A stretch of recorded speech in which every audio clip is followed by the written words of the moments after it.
Kompas TV, Ilhan Miftahudin. Ilhan, selamat siang. Bagaimana situasi terkini di Kudus pasca banjir dan longsor? Apakah ada potensi bencana susulan mengingat masih ada potensi terjadinya cuaca ekstrim? Ya, selamat siang Lintang dan saudara. Memang di Kabupaten Kudus ini diguyur hujan deras sejak hari Jumat kemarin.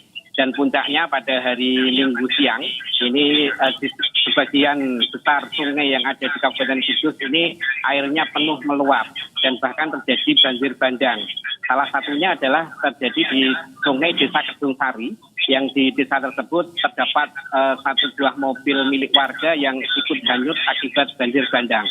Selain itu, banjir bandang yang kemudian mengakibatkan sumbatan di sebagian jembatan ini membuat salah satu talut di desa tersebut sepanjang 60 meter ini longsor dan mengancam puluhan rumah yang ada di atasnya. Selain longsor ya, Lintang, di Kabupaten Kudus ini juga terjadi banjir menggenangi di 16 desa di 6 kecamatan yang ada di Kabupaten Kudus. Nah, genangan ini bervariasi dari mulai 20 hingga 50 cm. Petugas dari BPBD sudah melakukan mitigasi dan melakukan upaya penanganan dengan mendirikan sejumlah dapur umum di beberapa desa yang tergenang banjir. Dari informasi yang kami peroleh hingga saat ini ada 2 titik pengungsian yang sudah disiapkan oleh pemerintah daerah untuk menampung warga yang rumahnya kebanjiran.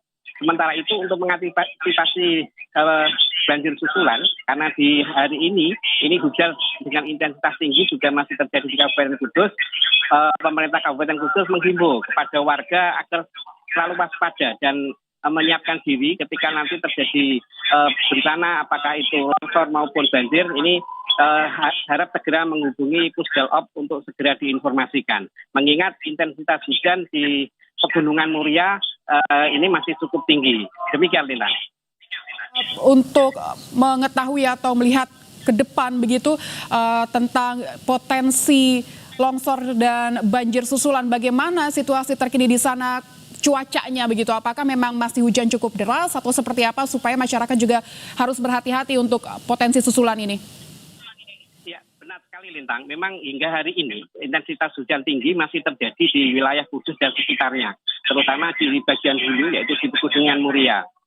Hal ini membuat pemerintah menghimbau kepada warga karena di Kabupaten Kudus ini ada wilayah dataran tinggi dan wilayah dataran rendah yang bisa berdampak terjadinya longsor dan juga banjir.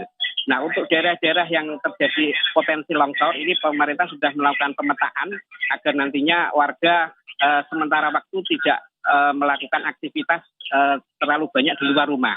Sementara itu untuk yang banjir ini dari BPBD ini juga sudah menyiapkan dapur umum untuk nantinya menyuplai warga yang terdampak genangan banjir.